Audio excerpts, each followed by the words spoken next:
Hi friends. ONGC நிறுவனம் oil and natural gas company வந்து பார்த்தீங்கன்னா engineering and Jio science discipline அப்படின்ற E1 லெவலுக்கு வந்து பார்த்தீங்கன்னா வேலைவாய்ப்பு வந்து அறிவிச்சிருக்காங்க. அதை பற்றின முக்கியமான விவரங்களை பார்க்கலாம். ஒரு பர்மனன்ட் ஜாப் சரிங்களா. ஃபஸ்ட்டு வந்து பார்த்தீங்கன்னா பே ஸ்கேல் கொடுத்துருக்காங்க. போஸ்ட் லெவல் வந்து பார்த்தீங்கன்னா E1 கிரேட் அப்படின்னு சொல்லுவாங்க. பேசிக் பே வந்து 60,000லேருந்து 1,80,000 வரைக்கும் சேலரி இருக்கும். ப்ளஸ் அலவன்சஸ் பெனிஃபிட்ஸ்லாம் இருக்கும் அப்படின்னு சொல்லியிருக்காங்க. அதை நோட் பண்ணிக்கங்க. அதுக்கப்புறம் மேலும் போஸ்ட் டீட்டெயில்ஸ் ஓகேங்களா. அதுக்கப்புறம் அதுக்கான எலிஜிபிலிட்டி க்ரைட்டேரியா கொடுத்துருக்காங்க ஒவ்வொரு போஸ்ட்டும். இது 2 கேட்டகரியாக பிரிக்கிறாங்க. ஒன்று வந்து பார்த்தீங்கன்னா ஜியோ சயின்ஸ் டிசிப்ளின் அப்படின்னு சொல்லிட்டு, இன்னொன்று வந்து பார்த்தீங்கன்னா இன்ஜினியரிங் டிசிப்ளின் சொல்லிட்டு. ஃபஸ்ட்டு ஜியோ சயின்ஸ் டிசிப்ளினில் வந்து பார்த்தீங்கன்னா ஜியாலஜிஸ்ட் அதுக்கு வந்து 5 வேகன்சி இருக்குது. அதுக்கப்புறம் வந்து பார்த்தீங்கன்னா செகண்டாக வந்து ஜியோ ஃபிசிஸ்ட் அப்படின்னு சொல்லிட்டு இதுக்கு வந்து 3 வேகன்சி கொடுத்துருக்காங்க. அப்புறம் ஜியோ ஃபிசிஸ்ட் வெல்ஸ் அப்படின்னு சொல்லிட்டு இதுக்கு 2 வேகன்சி கொடுத்துருக்காங்க. இது சர்ஃபேஸ், இது வெல்ஸ் அப்படின்னு சொல்லிட்டு ஓகேங்களா. ஸோ இதுக்கு வந்து பார்த்தீங்கன்னா, இவங்க என்ன டிசிப்ளின் சொல்லியிருக்காங்களோ, அந்த டிசிப்ளினில் நீங்கள் வந்து பிஜி டிகிரி வந்து முடிச்சிருக்கணும் அப்படின்னு சொல்லியிருக்காங்க ஓகேங்களா. இப்போ ஜியோ ஃபிசிக்ஸ்னா நீங்கள் வந்து பிஜி டிகிரி வந்து பார்த்தீங்கன்னா, ஜியோ ஃபிசிக்கல் டெக்னாலஜி வந்து முடிச்சிருக்கணும். அதே போல் பர்சன்டேஜ் வந்து பார்த்தீங்கன்னா, நீங்கள் மினிமம் 60% செக்யூர் பண்ணியிருக்கணும் அப்படின்னு சொல்லியிருக்காங்க ஓகேங்களா. வேகன்சியுமே வந்து பார்த்தீங்கன்னா, கம்யூனிட்டி வைஸாகவும் கொடுத்துருக்காங்க. அதே போல் நீங்கள் பிடபிள்யூடி கேட்டகரி வந்தீங்கன்னா, உங்களுக்குமே டிசேபிலிட்டி கேட்டகரி வைஸ் வந்து கொடுத்துருக்காங்க. இது கேட்டகரி ஏ, பி, சி, டின்னு கொடுத்துருக்காங்க. தெளிவாக வந்து செக் பண்ணிக்கலாம் சரிங்களா. இது ஜியோ சயின்ஸ் டிசிப்ளின். அடுத்து வந்து பார்த்தீங்கன்னா இன்ஜினியரிங் டிசிப்ளின் ஓகேங்களா. கேட்டகரி பியில் வந்து இது வந்து பார்த்தீங்கன்னா ஃபஸ்ட்டு வந்து ப்ரொடக்ஷன் மெக்கானிக்கல் அப்படின்னு சொல்லிட்டு நீங்கள் இதுக்கெல்லாம் வந்து பார்த்தீங்கன்னா அவங்க என்ன டிசிப்ளின் கொடுத்துருக்காங்களோ அந்த டிசிப்ளினில் வந்து நீங்கள் ஃபுல் டைமில் இன்ஜினியரிங் டிகிரி வந்து முடிச்சிருக்கணும். பிஇ பிடெக் வந்து முடிச்சிருக்கணும் சரிங்களா. ஃபஸ்ட்டு வந்து பார்த்தீங்கன்னா ப்ரொடக்ஷன் மெக்கானிக்கல் மொத்தம் 11 வேகன்சி. அது வந்து என்ன டிபார்ட்மெண்ட்டில் வருதுன்னு சொல்லியிருக்காங்க. மெக்கானிக்கல் இன்ஜினியரிங் டிபார்ட்மெண்ட்டில் வருது. அதுக்கப்புறம் வந்து பார்த்தீங்கன்னா ப்ரொடக்ஷன் பெட்ரோலியம் ஓகேங்களா. அதுக்கு 19 வேகன்சி. அப்புறம் ப்ரொடக்ஷன் கெமிக்கல் 23 வேகன்சி. அதுக்கப்புறம் ட்ரில்லிங் மெக்கானிக்கல் 23 வேகன்சி சொல்லியிருக்காங்க. அதுக்கப்புறம் வந்து பார்த்தீங்கன்னா ட்ரில்லிங் பெட்ரோலியம் வந்து பார்த்தீங்கன்னா 6 வேகன்சி சொல்லியிருக்காங்க. அப்புறம் ஏடபிள்யூ மெக்கானிக்கல் வந்து பார்த்தீங்கன்னா 6 வேகன்சி. ஏடபிள்யூ எலக்ட்ரிக்கல் வந்து பார்த்தீங்கன்னா 10 வேகன்சி கொடுத்துருக்காங்க. சொன்ன மாதிரி தான் அவங்க என்ன டிசிப்ளின் கொடுத்துருக்காங்களோ அந்த டிசிப்ளினில் நீங்கள் பிஇ பிடெக் வந்து ஃபுல் டைமில் வந்து முடிச்சிருக்கணும்னு சொல்லியிருக்காங்க ஓகேங்களா. அதே சமயத்தில் வேகன்சி கம்யூனிட்டி வைஸாகவும் இருக்குது. பிடபிள்யூடி கேட்டகரிக்கு வந்து பார்த்தீங்கன்னா டிசேபிலிட்டி வைஸ் சொல்லியிருக்காங்க. ஸோ தெளிவாக செக் பண்ணிவிட்டு அதுக்கப்புறம் அப்ளை பண்ணுங்கள் ஓகேங்களா. ஸோ இதுதான் வந்து போஸ்ட் ப்ளஸ் வேகன்சி டீட்டெயில்ஸ் ஓகேங்களா. இதை டேபிளில் கிளியராக பார்த்துக்குங்க. மினிமம் அகாடமிக் பர்சன்டேஜ் வந்து பார்த்தீங்கன்னா 60% செக்யூர் பண்ணியிருக்கணும்னு சொல்லியிருக்காங்க. அதையுமே வந்து பார்த்துக்குங்க ஓகேங்களா. உங்களுக்கு இந்த டேபிள் ஏதாவது அப்ரிவேஷன் ரிலேட்டடாக டவுட் இருந்துச்சுன்னா அந்த அப்ரிவேஷன்ஸ்லாம் இங்கே தெளிவாக கொடுத்துருக்காங்க. இங்கே செக் பண்ணிக்கலாம் ஓகேங்களா. மேலும் வந்து பார்த்தீங்கன்னா ஏஜ் லிமிட் வந்து இருக்குது. இந்த ஏஜ் லிமிட் வந்து பார்த்தீங்கன்னா இந்த போஸ்ட் சரிங்களா. அதாவது for the post of AW production drilling mechanical எலக்ட்ரிக்கலுக்கு ஒரு ஃபஸ்ட்டு காலமும், அதே போல் for the post of geologist ஓகேங்களா அந்த டிசிப்ளினுக்கு வந்து பார்த்தீங்கன்னா செகண்ட் காலமும் கொடுத்துருக்காங்க. ஸோ தெளிவாக செக் பண்ணிக்கோங்க. கம்யூனிட்டி வைஸாகவும் கொடுத்துருக்காங்க ஓகேங்களா.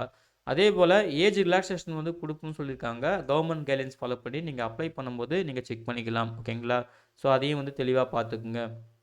செலெக்ஷன் ப்ராசஸ் வந்து பார்த்தீங்கன்னா நீங்கள் அப்ளை பண்ணி முடிச்சதுக்கப்புறம் எலிஜிபிள் கேண்டிடேட் லிஸ்ட்டு வந்து அவங்களே வந்து ஹால் டிக்கெட்டுக்கான இன்டிமேட் பண்ணுவாங்க. அதாவது சிபிடி வந்து உங்களுக்கு நடக்கும் சரிங்களா. கம்ப்யூட்டர் பேஸ்டு டெஸ்ட் அப்படின்னு சொல்லிட்டு அப்ஜெக்டிவ் டைப் கொஷின் தான். இது வந்து பார்த்தீங்கன்னா 4 செக்ஷன் இருக்குன்னு சொல்லியிருக்காங்க. General awareness, concerned subject, English language, அப்புறம் ஆப்டிடியூட் டெஸ்ட் அப்படின்னு சொல்லிட்டு எக்ஸாம் டைம் வந்து பார்த்தீங்கன்னா 2 ஹவர்ஸ் இருக்குன்னு சொல்லியிருக்காங்க ஓகேங்களா. அதே போல் சிபிடி ஸ்கோர் வந்து பார்த்தீங்கன்னா ஓஎன்ஜிசி நிறுவனம் தான் வந்து முடிவு பண்ணும் அப்படின்னு சொல்லியிருக்காங்க ஓகேங்களா. அதாவது கட் ஆஃப் மார்க் தான் அவங்க சொல்லியிருக்காங்க ஓகேங்களா. அதுக்கப்புறம் மேற்கொண்டு வந்து பார்த்தீங்கன்னா நீங்கள் வந்து சிபிடியில் வந்து ஷார்ட் லிஸ்ட் ஆகிட்டிங்கன்னா உங்களுக்கு வந்து ஜிடி இருக்கும். அதாவது குரூப் டிஸ்கஷன் இருக்கும்னு சொல்லியிருக்காங்க சரிங்களா. அதுக்கு மேலே எப்படி வந்து ஃபைனலாக செலக்ட் பண்ணுவாங்க வந்து பார்த்தீங்கன்னா உங்கள் பர்ஃபார்மன்ஸ் சிபிடி ஸ்கோர் என்னவோ அது கூட உங்கள் அந்த குரூப் டிஸ்கஷன்ஸ் இல்லாத பர்சனல் இன்டர்வியூ சரிங்களா இதெல்லாம் சேர்த்து தான் ஃபைனல் செலெக்ஷனே இருக்கும்னு சொல்லியிருக்காங்க. இப்போ வெயிட்டேஜ் வந்து பார்த்தீங்கன்னா அந்த 100 மார்க் கொடுத்துருக்காங்க. அந்த 100 மார்க்கில் நீங்கள் சிபிடி ஸ்கோரில் இருக்கிறத 85ஆக மாற்றுவாங்க. இன்டர்வியூ எடுக்கிற மார்க் வந்து 15 மார்க்காக கன்வெர்ட் பண்ணிப்பாங்க சரிங்களா. டோட்டலாக 100க்கு வந்து உங்கள் மார்க் எவ்வளவோ அதை பேஸ் பண்ணி தான் ஷார்ட் லிஸ்ட் பண்ணுவோம். அதாவது ஃபைனலாக செலக்ட் பண்ணுவோம் அப்படின்னு சொல்லியிருக்காங்க. அதையும் வந்து பார்த்துக்குங்க ஓகேங்களா. அதே போல் இதெல்லாம் முடிஞ்சதுக்கப்புறம் அப்பாயின்மெண்ட் வந்து பார்த்தீங்கன்னா மெடிக்கல் எக்ஸாம், அதாவது ஓஎன்ஜிசி நிறுவனத்துக்கு சில மெடிக்கல் ஸ்டாண்டர்ட் இருக்குது. அதை கைட்லைன்ஸ் ஃபாலோ பண்ணி மெடிக்கல் எக்ஸாம் பண்ணதுக்கப்புறம் தான் உங்களுக்கு அப்பாயின்மெண்ட்டே நாங்கள் கையில் கொடுப்போம் அப்படின்னு சொல்லியிருக்காங்க. அந்த டீட்டெயில்டு மெடிக்கல் எக்ஸாமுக்கான அந்த இன்ஸ்ட்ரக்ஷன் மேனுவல் வந்து பார்த்தீங்கன்னா நீங்கள் ஓஎன்ஜிசி இந்தியா.com வெப்சைட்டில் தெரிஞ்சுக்கலாம். டவுன்லோட் பண்ணி செக் பண்ணிக்கோங்க சொல்லியிருக்காங்க. அதையும் வந்து பார்த்துக்குங்க ஓகேங்களா. அதுக்கு மேலே வந்து பார்த்தீங்கன்னா சிபிடியோட எக்ஸாம் பேட்டர்ன் என்னென்ன டாபிக் கொடுத்துருக்காங்க பாருங்கள். கன்சர்ன்டு டொமைன் நீங்கள் என்ன டிசிப்ளினோ ஓகேங்களா, மெக்கானிக்கலா, கெமிக்கலா, பெட்ரோலியமா, எலக்ட்ரிக்கலா, ஜியாலஜி இல்லை ஜியோஃபிசிக்ஸ் இல்லை ஃபிசிக்ஸா, சரிங்களா. ஸோ இதில் உங்களுக்கு 40 கொஷின்ஸ் இருக்கும் உங்கள் சப்ஜெக்ட் ரிலேட்டடாக. அப்புறம் ஜென்ரல் அவேர்னஸ்ல வந்து பார்த்தீங்கன்னா 10 கொஸ்டின் இருக்கும். ஆப்டிடியூட் டெஸ்ட்டில் வந்து 25 கொஸ்டின் இருக்கும். இங்கிலீஷ் லாங்குவேஜில் 10 கொஸ்டின் இருக்குன்னு சொல்லிட்டு டோட்டலாக 85 கொஸ்டின் இருக்குன்னு சொல்லியிருக்காங்க. அதை வந்து பார்த்துக்குங்க ஓகேங்களா. அதே போல் எக்ஸாம் டைம் நம்ம ஆல்ரெடி சொல்லியாச்சு, 2 ஹவர்ஸ் இருக்கும். பிடபிள்யூடி கேண்டிடேட்டுக்கு வந்து எக்ஸ்ட்ரா 20 மினிட்ஸ் வந்து ப்ரொவைட் பண்ணுவோம் அப்படின்னு சொல்லியிருக்காங்க. அதையும் செக் பண்ணிக்கோங்க. அதே போல் இதுக்கு எந்த விதமான நெகட்டிவ் மார்க் கிடையாது. நீங்கள் ராங்காக ஆன்சர் பண்ணிங்கன்னா நெகட்டிவ் மார்க்லாம் கிடையாது அப்படின்னு சொல்லியிருக்காங்க. அதையும் நோட் பண்ணிக்கோங்க ஓகேங்களா. எக்ஸாம் டெஸ்ட் சென்டர் பொறுத்த வரைக்கும் நம்ம தமிழ்நாட்டில் சென்னை கொடுத்துருக்காங்க. சரி, நீங்கள் அப்ளை பண்ணும்போது கேர்ஃபுல்லாக வந்து கொடுத்துக்குங்க சென்னைன்னு சொல்லிட்டு, சரிங்களா. அதுக்கப்புறம் வந்து பார்த்தீங்கன்னா அப்ளை பண்ணுறதுக்கான கைட்லைன்ஸ் கொடுத்துருக்காங்க. அப்ளை பண்ணுற டேட் வந்து பார்த்தீங்கன்னா 10 ஜனவரி 2025 அப்ளிகேஷன் ஸ்டார்ட் ஆயிடுச்சு. 24 ஜனவரி 2025 தான் லாஸ்ட் டேட் அப்படின்னு சொல்லியிருக்காங்க. ஸோ கேர்ஃபுல்லாக அப்ளை பண்ணுங்கள். அப்ளை பண்ணுற கேண்டிடேட்டு ஏதாவது ஒரு போஸ்ட்டுக்கு தான் அப்ளை பண்ணணும் அப்படின்னு சொல்லியிருக்காங்க. ஒரு அப்ளிகேஷன் தான் சப்மிட் பண்ணணும்னு சொல்லியிருக்காங்க. ஸோ தெளிவாக பார்த்துட்டு அப்ளை பண்ணுங்கள். அப்புறம் அப்ளை பண்ணுறதுக்கு முன்னாடி நீங்கள் இந்தந்த டாக்குமெண்ட்ஸு அதுக்கப்புறம் இந்த விஷயம்லாம் கரெக்டாக வந்து ரெடியாக வச்சுக்கோங்க. அப்போ தான் உங்களுக்கு அப்ளை பண்ணுற போது ஈஸியாக இருக்கும். மிஸ்டேக் இல்லாமல் அப்ளை பண்ணுங்கன்னு சொல்லிட்டு ஒரு லிஸ்ட்டு கொடுத்துருக்காங்க. அந்த லிஸ்ட்டை தெளிவாக செக் பண்ணிக்கோங்க ஓகேங்களா. அதுக்கு மேலே வந்து பார்த்தீங்கன்னா ஃபீஸ் டீட்டெயில்ஸ்க்கு வந்து கொடுத்துருக்காங்க, சரிங்களா. ரிஜிஸ்ட்ரேஷன் ஃபீஸ் இருக்குது. எஸ்சி எஸ்டி பிடபிள்யூடி கேண்டிடேட்டுக்கு வந்து எந்த ஃபீஸும் கிடையாது. இவங்க தவிர்த்து மற்ற எல்லா கேட்டகரிக்கும் வந்து பார்த்தீங்கன்னா 1000 ரூபாய் வந்து சொல்லியிருக்காங்க. ஸ்டார் கொடுத்துருக்காங்க. மேபி வந்து பார்த்தீங்கன்னா ஏதாவது ஜிஎஸ்டி இருக்கலாம், இல்லை பேங்க் சார்ஜஸ் இருக்கலாம், சரிங்களா. ஆனால் 1000 ரூபாய் கொடுத்துருக்காங்க ஓகேங்களா. அப்புறம் ரிஜிஸ்ட்ரேஷன் ஃபீஸ் வந்து பார்த்தீங்கன்னா நான் ரீஃபண்டபுள் அப்படின்னு சொல்லியிருக்காங்க. கம்ப்ளீட்டாக ஆன்லைன் மூலமாக தான் பே பண்ணணும். அதே போல் உங்களுக்கு இந்த சிபிடிக்கு வந்து போகிறீங்க இல்லையா, அதே போல் சிபிடிக்கும் சரி இல்லை வேறு ஏதாவது இன்டர்வியூ அந்த மாதிரி போகிறப்போ எஸ்சி எஸ்டி பிடபிள்யூடி கேண்டிடேட்டுக்கு வந்து பார்த்தீங்கன்னா இந்த ட்ராவலிங் அலோவன்ஸ், அதாவது நீங்கள் ரயில்வேல வந்து பார்த்தீங்கன்னா நீங்கள் ட்ராவல் பண்ணுறதுக்கான ஒரு அலோவன்ஸ் மாதிரி கொடுக்குறாங்க, சரிங்களா. அதாவது டிக்கெட் ரயில்வே எக்ஸாம்லாம் தருவாங்க இல்லையா, அந்த மாதிரி வந்து இருக்கும். நீங்களுமே அதை யூஸ் பண்ணிக்கலாம் அப்படின்னு சொல்லியிருக்காங்க. அதை வந்து செக் பண்ணிக்கங்க தெளிவாக ஓகேங்களா. அதுக்கப்புறம் வந்து பார்த்தீங்கன்னா இம்பார்ட்டன்ட் டேட்ஸ், முக்கியமான தேதிகள் நம்ம ஸ்டார்டிங்லேயே சொல்லிட்டோம். 10 ஜனவரி 2025 அப்ளிகேஷன் ஓப்பன் ஆயிடுச்சு. 24 ஜனவரி 2025 தான் லாஸ்ட் டேட்டு. சிபிடி எக்ஸாம் வந்து பார்த்தீங்கன்னா 23 பிப்ரவரி 2025 சொல்லிட்டு டென்டேட்டிவ் அப்படின்னு சொல்லியிருக்காங்க. மேபி மாறலாம். இந்த டேட் நோட் பண்ணிக்கோங்க. அப்புறம் ஜென்ரல் இன்ஸ்ட்ரக்ஷன் கொடுத்துருக்காங்க. இதையுமே நீங்கள் வந்து செக் பண்ணி பார்த்துக்குங்க ஓகேங்களா.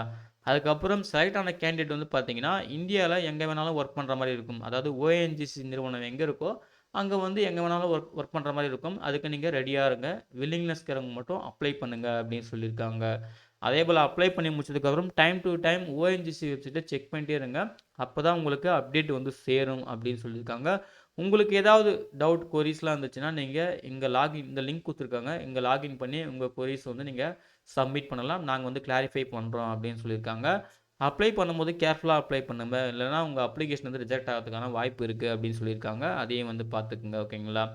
அவ்வளோதான் ஃப்ரெண்ட்ஸ். இதுதான் வந்து பார்த்தீங்கன்னா ஓஎன்ஜிசி நிறுவனம் ஓகேங்களா. அவங்க அறிவிச்சிருந்த இன்ஜினியரிங் மற்றும் ஜியோ சயின்ஸ் டிசிப்ளினுக்கான E1 லெவல் இந்த போஸ்ட் ஓகேங்களா.